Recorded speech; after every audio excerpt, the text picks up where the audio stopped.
There's a version of this moment that gets described a lot. The one where you suddenly feel free, suddenly feel the open road in front of you, suddenly know exactly who you are now that the parenting chapter is done. I didn't have that version. What I had, about 8 months after my youngest left, was a Tuesday afternoon in November where I sat down to do nothing in particular and found myself completely unable to. Not because I was too busy, because I didn't know what I was. And for about 45 minutes, I just sat there with that. What I know now, looking back from a few years further down this road, is that the Tuesday I'm describing wasn't a low point. It was a sign. It was one of 5 signs, actually, that something in me was shifting, that the reinvention everyone talks about was quietly beginning, in a form I never would have recognized as readiness at the time. I'm not going to tell you who to become. That's not mine to say. But I've been through the specific disorientation of not knowing, and I want to tell you what it actually looks like when you're starting to find out. Setup and myth identification. Here's the cultural story we've been told about the empty nest. It ends, and then you begin. The kids leave, and some new version of you rises up, ready and clear-eyed and purposeful. Reinvention is presented as a destination you arrive at, as something that announces itself. What nobody says is that reinvention doesn't arrive, it surfaces, slowly, in signals so quiet you can explain them away as something else. Restlessness becomes, I just need to sleep more. A sudden pull toward something old and forgotten becomes, I don't have time for that. A feeling you can't name becomes, I'm just adjusting. You explain it all away because it doesn't look like what you expected. But here's what I've come to understand. The signs that you're ready aren't bold. They're not a surge of motivation or a sudden clarity about your next chapter. They're small, internal shifts, some of them uncomfortable, some of them almost embarrassing in how ordinary they seem. And they are worth paying attention to. 5 of them. Here's what they look like. Sign 1. You've stopped performing fine. The first sign is this. You've stopped convincing yourself that you're fine. For a while after the kids leave, weeks, maybe months, the dominant internal project is managing the story. You tell people you're good. You tell yourself you're good. You are a competent adult with a full life, and you are not going to fall apart over a life event that was always going to happen. I did this for longer than I'd like to admit. Someone would ask how I was doing, and I'd give them the abbreviated, acceptable version. I'm adjusting. It's an adjustment. We're doing well. Then one evening I was on the phone with a friend, someone I've known since our kids were small, and she asked how I was really doing, and something just stopped. I couldn't do the performance. I sat in the kitchen in the dark for a moment, and I said something like, I honestly don't know. And that was the first true thing I'd said about it in months. The gap between those 2 sentences, I'm fine, and I honestly don't know, that gap is where reinvention begins. Not in the certainty about what comes next, in the willingness to stop pretending there's certainty.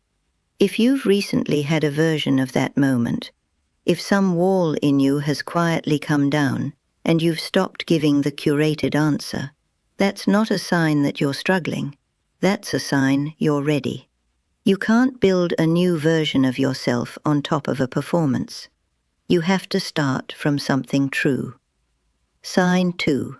Something old is asking for your attention. The second sign is a pull toward something you set down a long time ago. Not a new passion, something old, a thing you used to do before the years filled up with school pickups and dinner and homework and the 10,000 daily requirements of being someone's primary person. A thing that got shelved so gradually you barely noticed the shelf being built. For me it was writing, not this kind, not speaking into a camera, just private writing. I used to fill notebooks when I was in my 20s and early 30s. Then the kids came, and the notebooks went into a closet, and somehow 20 years passed. About a year into the empty nest, I found one of those old notebooks while cleaning out a storage shelf. I sat down on the floor of the closet and read through it for almost an hour. Not because the writing was good, because the person in those pages was someone I recognized but hadn't checked on in a very long time.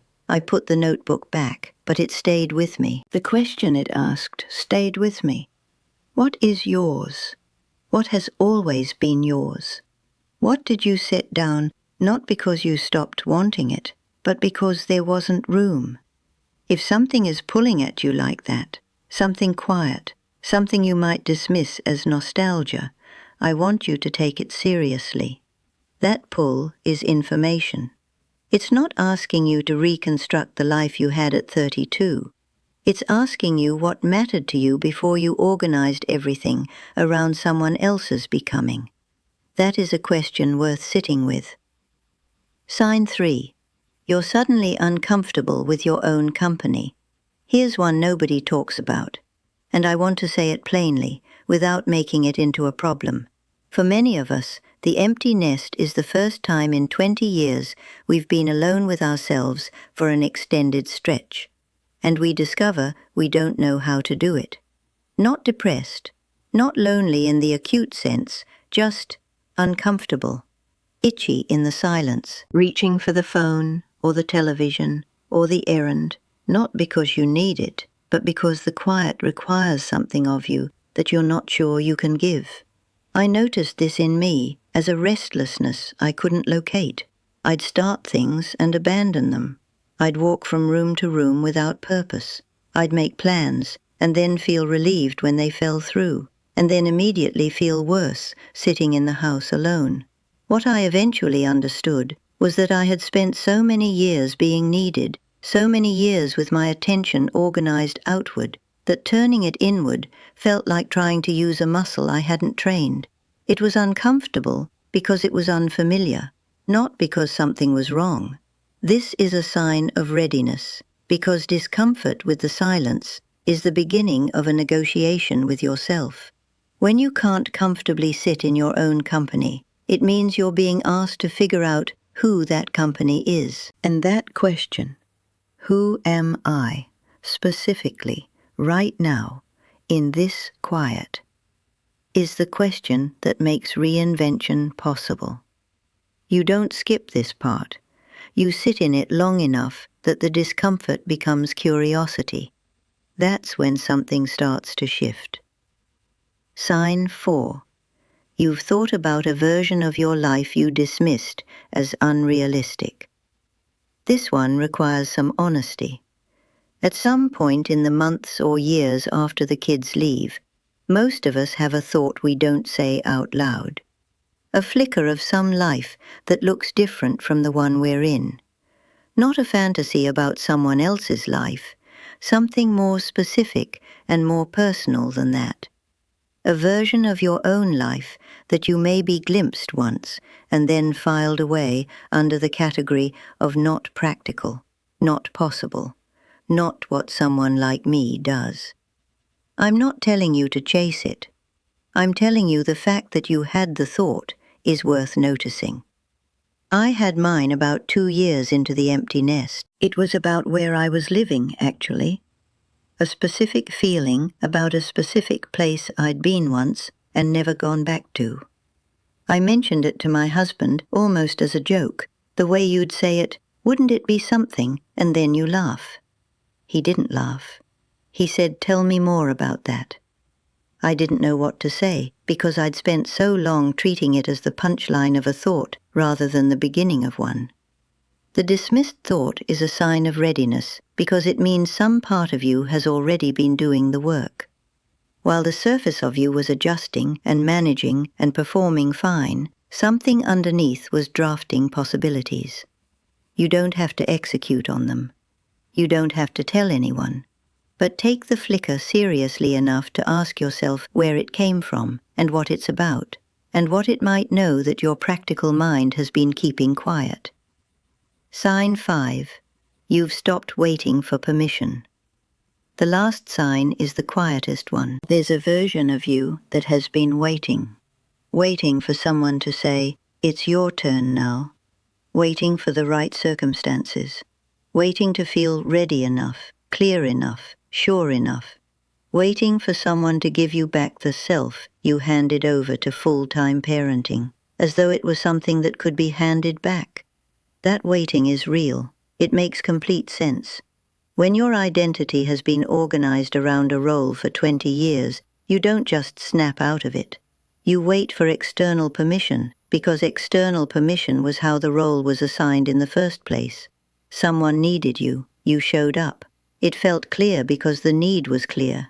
The thing is, and I want to say this as carefully as I know how, nobody is coming with the permission slip. Not because the people in your life don't love you, because this particular thing can't come from them. The reinvention that happens after the kids leave is not something anyone can authorize for you. It doesn't begin with someone giving you the green light.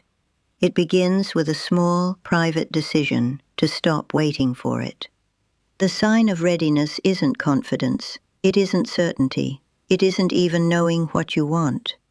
The sign is a moment, maybe a specific morning, maybe something you can't even point to, when you quietly stop holding your own life at arm's length and decide to pick it up. If you've had a version of that moment, even a small one, even a fleeting one, that is the sign. That is the one that matters. I'm not going to tell you what your reinvention looks like. I don't know what it looks like. Neither do you yet, and that's completely fine. What I want you to take from this is something simpler. The signs were already there before you felt ready. They were in the moment you stopped performing fine. They were in the thing that pulled at you from an old shelf. They were in the discomfort of the quiet, and the thought you dismissed too fast, and the morning you stopped waiting. Reinvention doesn't start when you have a plan. It starts when you get honest with yourself about what you've been noticing. You've been noticing things. I'd be willing to bet on that. The person you're becoming after this, the one who exists on the other side of all this adjustment and grief and disorientation, she doesn't need you to have it figured out. She just needs you to stop turning away from the signs. You've got time. You've got more in you than these years of being needed manage to use up. And the fact that you're here, watching this, sitting with these questions, that's not nothing. That's exactly where this starts.